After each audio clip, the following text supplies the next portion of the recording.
तो ये एग्जाम्पल देखते हैं टेंशन का।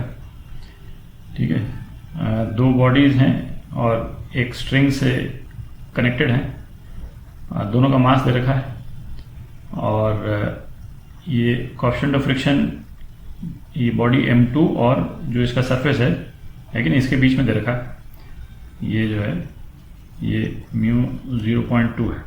ठीक है, और एक्सेलरेशन पूछा है ब्लॉक्स का और टेंशन क्या है स्ट्रिंग का, है ना, वो पूछा है।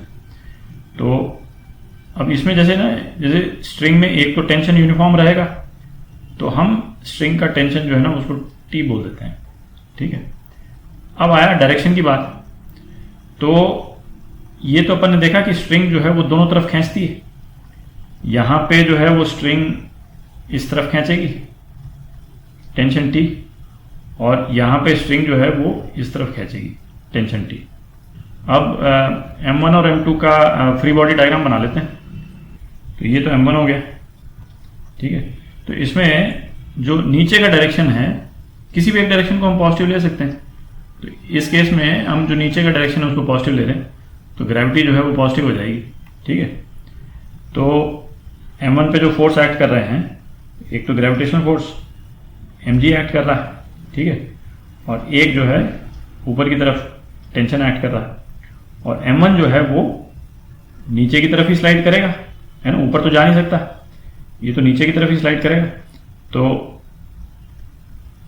ठीक है, तो इसका नेट एक्सेलरेशन नीचे की तरफ जो है वो a है। अच्छा, अब ये स्ट्रिंग की लेंथ तो कांस्टेंट ही है, स्ट्रिंग की लेंथ तो चेंज कर नहीं रही। तो जिस एक्सेलरेशन से M1 नीचे की तरफ जाएगा उसी एक्सेलरेशन से M2 राइट हैंड साइड में जाएगा। तो ये बॉडी M2, तो M2 पे एक तो फोर्स ऑफ फ्रिक्शन लग रहा है इस तरफ। ठीक है, ग्रेविटेशनल फोर्स लग रहा है M2G, ये M1G था। ठीक है, नॉर्मल फोर्स लग रहा है, मैंने ये बगल में बना दिया, इसको बीच में से बनाना चाहिए था, नॉर्मल फोर्स। और टेंशन इस तरफ इसको पुल कर रहा है। ठीक है, तो अब दोनों की इक्वेशन लिख देते हैं। तो M1 की इक्वेशन लिखें तो M1G माइनस टेंशन, ये MA के बराबर है, M1A के बराबर है। ठीक है, तो ये कितना हो गया 20 minus tension is equal to 2A। ठीक है, वैल्यू डाल दी हमने यहां से। अच्छा, फोर्स ऑफ फ्रिक्शन कितना है, force of friction mu n।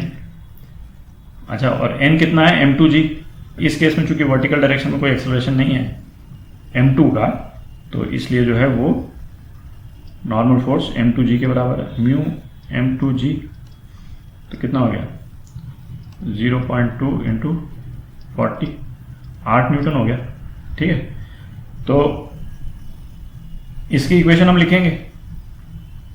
तो टेंशन माइनस फ्रिक्शन, ये कितना हो जाएगा M2A। ठीक है, तो tension minus 8 is equal to M2 4A। ये दो इक्वेशन आ गई है आपकी। ये दोनों इक्वेशन को अपन सॉल्व कर लेंगे। तो टेंशन आ जाएगा 16 न्यूटन और एक्सेलरेशन आ जाएगा 2 मीटर पर सेकेंड स्क्वायर। ठीक है।